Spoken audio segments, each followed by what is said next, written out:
Alright, so today I'm going to show you guys how to make some horse treats. The first one I'm doing is just a regular old molasses cookie with some horse-safe icing, so here we go. So first we're going to do 2 cups of flour, and I'm using whole wheat flour because regular white flour isn't that safe for animals. So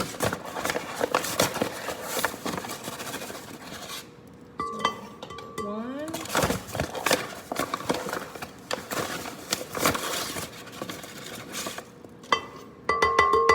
2. Next we're going to do 1 teaspoon of cinnamon.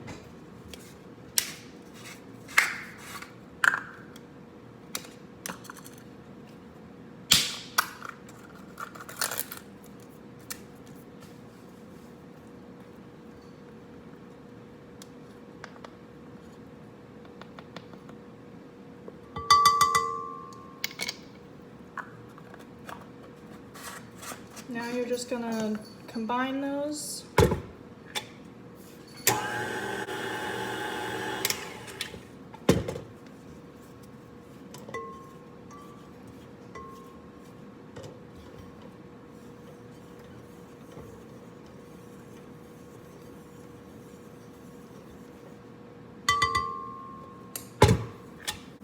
right, now that it's combined, we're gonna be adding our molasses.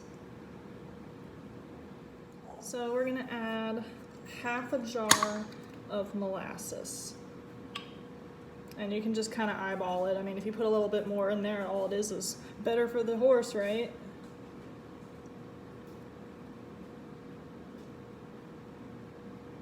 So that's like 3/4. Almost there.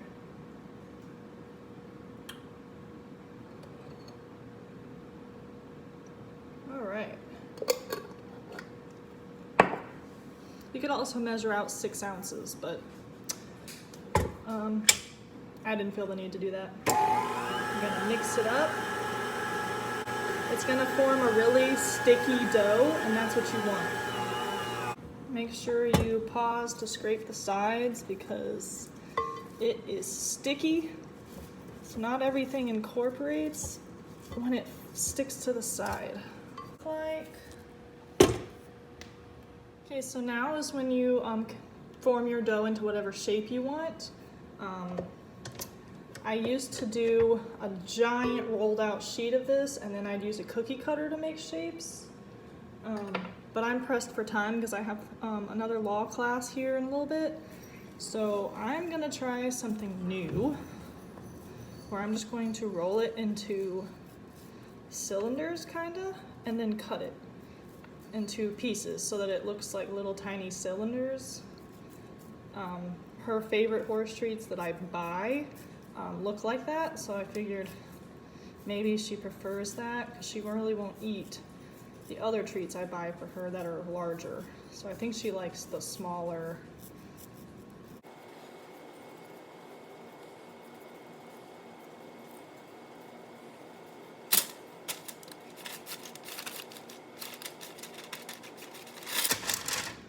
So it kind of looks like a giant turd.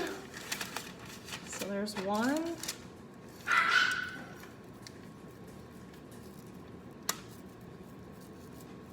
This one.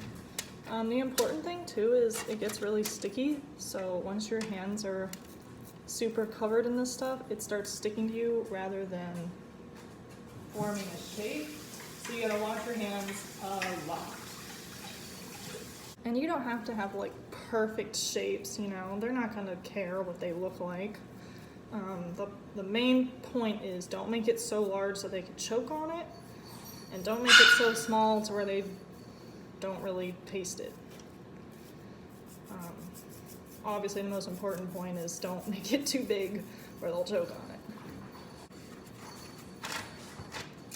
Alright, I got another turd looking log. Out of there. Got another one right here.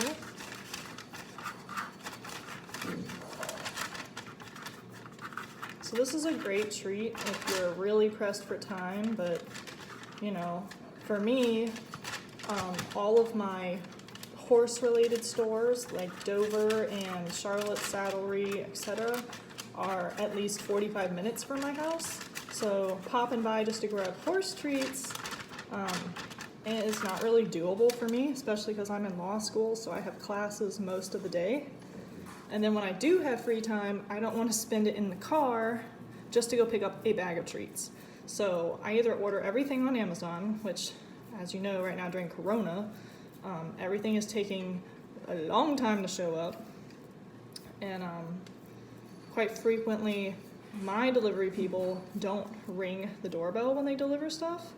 And I have my phone on Do Not Disturb when I'm in class. So if they deliver it during the morning, it will sit outside all day until I am done with class. So then the treats are hot, gross, and sometimes melted, depending on what it is. So I make treats when I don't have time to go buy them. Also, it's cheaper and super easy, so like, why not? All right, I gotta wash my hands again.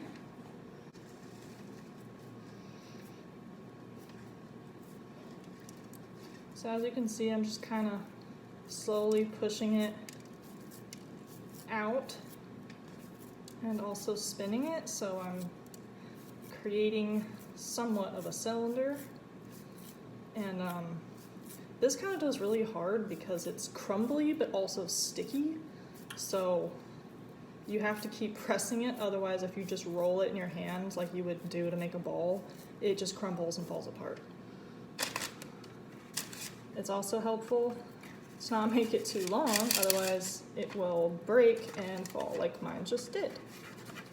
It's a really long turd looking one. I'm gonna break it in half. Squeeze this one out. My horse loves these treats. When she had her injury and she was on stall rest for a really long time, she got depressed, so she wouldn't really eat much. This is one of the ones that she would eat. This and watermelon. She loves watermelon.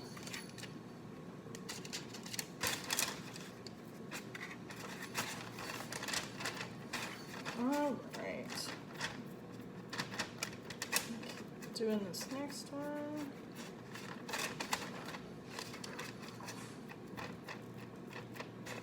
I've got enough to probably make 2 or 3 more.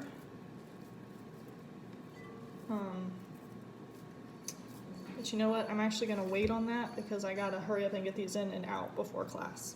Here's what they look like before I cut them. Here they were after I've cut them. They're about, you know, the size of my thumb. Should be a good size. And I'm going to bake these at 325 for 10 to 12 minutes. You don't want them to be so hard that they, you know, hurt, but you also don't want them to be like squishy. So it's kind of like a guessing game based on how hot your oven gets and what pan you're using. So the next step is to make the icing. You don't have to do the icing, but Valentina, my horse, that was kind of her favorite part, so I'm definitely going to do some. So basically what you do is you get some powdered sugar and you can measure it out. I don't remember the measurements because I've done this so many times. I just kind of eyeball it. So you put your sugar in there, and then you slowly add water and stir until it's the consistency of icing, and that's all it is.